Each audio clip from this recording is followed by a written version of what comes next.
ലക്ഷ്മി ഒന്നിയിലും മസ്താനി. ഞാൻ ഒരു കാര്യം ഓപ്പൺ ആയിട്ട് പറയാം. ലക്ഷ്മിക്ക് എന്തോ ഭയങ്കര പാസ്റ്റ് ട്രോമ ഉണ്ട്. ചൈൽഡ്ഹുഡ് ലക്ഷ്മിയുടെ ഒട്ടും ഓക്കെയാന്ന് എനിക്ക് തോന്നുന്നില്ല. പേഴ്സണൽ ലൈഫിൽ ആ കുട്ടി ഭയങ്കരമായിട്ട് എന്തൊക്കെയോ ഫേസ് ചെയ്തതിന്റെ ഭാഗമായിട്ടുള്ള ട്രോമ ആ കുട്ടിയുടെ സംസാരത്തിലും ആ കുട്ടിയുടെ ബോഡി ലാംഗ്വേജിലും ഒക്കെ ഉണ്ട്.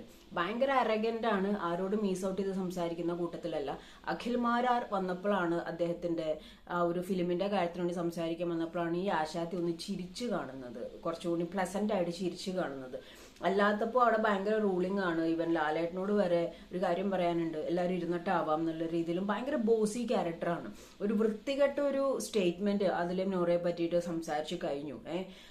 ലൈക്ക് മാന്യമായ രീതിയിൽ സംസാരിക്കണം എന്ന് പറഞ്ഞ ആള് തന്നെയാണ് സംസാരിച്ചിരിക്കുന്നത്. നല്ല രീതിയിൽ ജോലി ചെയ്ത് സ്വന്തം കാര്യം നോക്കിയിട്ട് അവരുടേതായ രീതിയിൽ ജീവിക്കുമ്പോൾ ഒരു കാര്യമില്ലാതെ എൻ്റെ ഇടയിലേക്ക് വന്നിട്ട് എക്സ് കണ്ടസ്റ്റന്റ് ആയ ഒരാൾ ചെയ്ത പോലെ തന്നെയാണ് ഇയാളും ചെയ്തിരിക്കുന്നത്. ഇവരെ എതിർത്ത് ജീവിക്കുന്നവര് ഒരുപാട് ആൾക്കാരുള്ളതുകൊണ്ട് തന്നെ ലക്ഷ്മിക്ക് വോട്ട് അറഞ്ചം പറഞ്ഞോണം. കുഴപ്പമില്ല, അത് വീക്കെൻഡ് ആകുമ്പോഴേക്കും തീരുമാനം ആയിക്കോളും. അപ്പം എഗെയിൻ ഒരു സ്റ്റേറ്റ്മെന്റും കൊണ്ടുവന്നിരിക്കുകയാണ്. ആ ഒരു വീഡിയോ ക്ലിപ്പും കാര്യങ്ങളുമാണ് നിങ്ങൾ ആദ്യം കണ്ടത്. അത് പ്യോർലി ആക്സിഡന്റൽ. കാരണം എന്താണെന്ന് വെച്ച് കഴിഞ്ഞാൽ ആ ഒരു വീഡിയോ ക്ലിപ്പിൽ നിങ്ങൾക്ക് മനസ്സിലായിട്ടുണ്ടാകും, ഒരാൾ പെട്ടെന്ന് വന്ന് കയറി അങ്ങ് വയറ്റി പിടിച്ചതല്ല, വീഴാൻ പോയപ്പോൾ പെട്ടെന്ന് പിടിച്ചതാണ്. And Mastani also not that much sure like ഒന്നിയിൽ ഇങ്ങനെ ബാറ്റ് ചെയ്തു എന്നുള്ളത്. എനിക്കതെങ്ങനെ അത് ഓഫ് കോഴ്സ് അങ്ങനെയാണല്ലോ. പെട്ടെന്ന് ഇപ്പോൾ നമ്മുടെ ബാക്കിൽ നിന്നിട്ട് ഒരാളിങ്ങനെ പെട്ടെന്ന് പിടിക്കാൻ നമുക്ക് ഇങ്ങനെ ഒരു ഓക്വേർഡ് ഫീൽ തോന്നും. പക്ഷെ അത് ചെയ്യുമ്പോൾ തന്നെ സോറി എന്ന് പറയുമ്പോൾ നമുക്കത് മനസ്സിലാവും അത് ആക്സിഡന്റ് ആണെന്നുള്ളത്. പക്ഷെ ലക്ഷ്മി എന്താ കാണിക്കുന്നേ?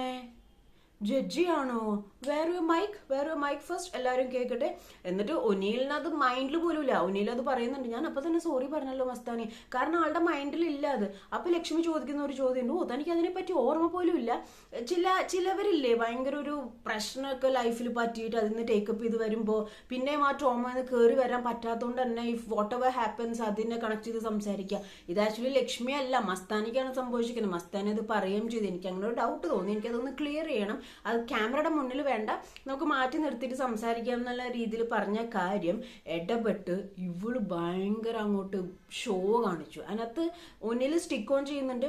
ഉമ്മ വെച്ച കാര്യം പറഞ്ഞപ്പോൾ ആര്യം വന്നിട്ട് കരഞ്ഞു മെഴുകിയ പോലെ അല്ല. എനിക്കതിന്റെ വീഡിയോ കാണണം, എനിക്ക് എന്റെ ക്ലാരിറ്റി കാണണം, അതിന് റിലേറ്റഡ് എന്ത് ഇഷ്യൂ വന്നാലും I am ready to take up എന്ന് ഒന്നിൽ നട്ടലോടെ പറയുന്നുണ്ട്. ബിക്കോസ് ഒന്നിൽ 40 ദിവസം ഓൾമോസ്റ്റ് ആയി, ഇതേവരെ അവിടെ ഒരാളുടെ അടുത്ത് മോശമായ രീതിയിലോ സംസാരമോ കാര്യങ്ങളോ ഒന്നും ഉണ്ടായിട്ടില്ല. So he is dam sure about what happened. അത് ആക്സിഡന്റലി സംഭവിച്ചാണ്, അത് ക്യാമറയിലുണ്ട്, അത് നമ്മൾ പ്രേക്ഷകരും കണ്ടു, കാണുന്നവർക്കും മനസ്സിലാവും. പക്ഷേ ഒരിടത്ത് ഞാനേ കണ്ടുള്ളൂ, ഞാൻ മാത്രമേ കണ്ടുള്ളൂ എന്നും പറഞ്ഞിട്ടൊരു പ്രശ്നം പൊന്തി വന്നു.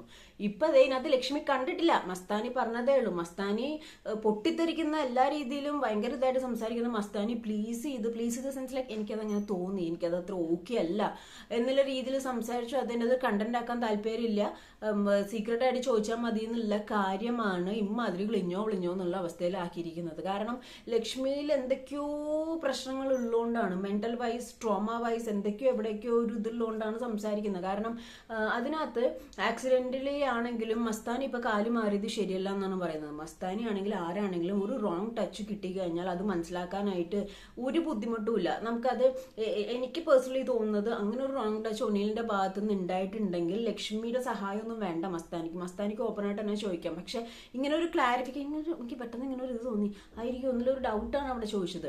പക്ഷെ അവിടെ ഒനീലിന്റെ ക്ലിപ്പിൽ നിന്ന് തന്നെ നമുക്ക് മനസ്സിലാവുന്നുണ്ട്, ഒനീൽ തന്നെ പറയുന്നുണ്ട് അത് ഞാൻ സോറി പറഞ്ഞു, അത് പെട്ടെന്ന് വീഴാൻ പോയതാണ്, അത് ഒരിക്കലും ഒരു പർപ്പസ്ഫുള്ളി അല്ല, അത് ആക്സിഡന്റലി പറ്റിയതാണ്, വീഴാൻ പോയപ്പോൾ പിടിച്ചതാണ്, അതിനപ്പം തന്നെ സോറി പറയുകയും ചെയ്തു. അപ്പോൾ സ്പോട്ടിൽ മസ്താനിക്ക് റിയാക്ട് ചെയ്യായിരുന്നു.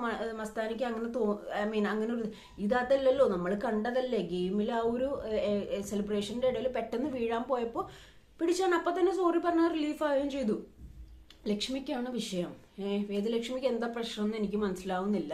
പക്ഷെ കുറച്ചൊക്കെ ഒരു സംസാരവും അരഗൻസി ഒക്കെ കണ്ടിട്ട് ഈ ഒരു അരഗന്റ് ഇതിൽ വെച്ചിട്ട് പേഴ്സണൽ ലൈഫ് എങ്ങനെ മുന്നോട്ട് കൊണ്ടുപോകണമെന്ന് എനിക്കറിയത്തില്ല. നമ്മളെ ബാധിക്കുന്ന കാര്യമില്ലാത്തതുകൊണ്ട് നമുക്കത് ചെയ്യേണ്ട കാര്യമില്ല. പക്ഷെ ലാലേട്ടൻ വരുമ്പോൾ ഇത്തവണ അതിലെ നോറയെ പറ്റി പറഞ്ഞതും ഈ ഒരു ക്ലിപ്പിനെ പറ്റിയിട്ട് ഒനീല് അത്രയും സ്റ്റിക്ക് ഓൺ ആയിട്ട് നിൽക്കുന്നത്. കാരണം അവിടെയുള്ള ആരും പറയത്തില്ല ലൈക്ക് ഒനീലിന് അങ്ങനെ ഒരു ഇന്റൻഷൻ ഉണ്ടെന്ന് എനിക്ക് ഫീൽ ചെയ്യുന്നില്ല. ഇത് വീഴാൻ പോയപ്പോൾ പറ്റിയൊരു കേസാണ്.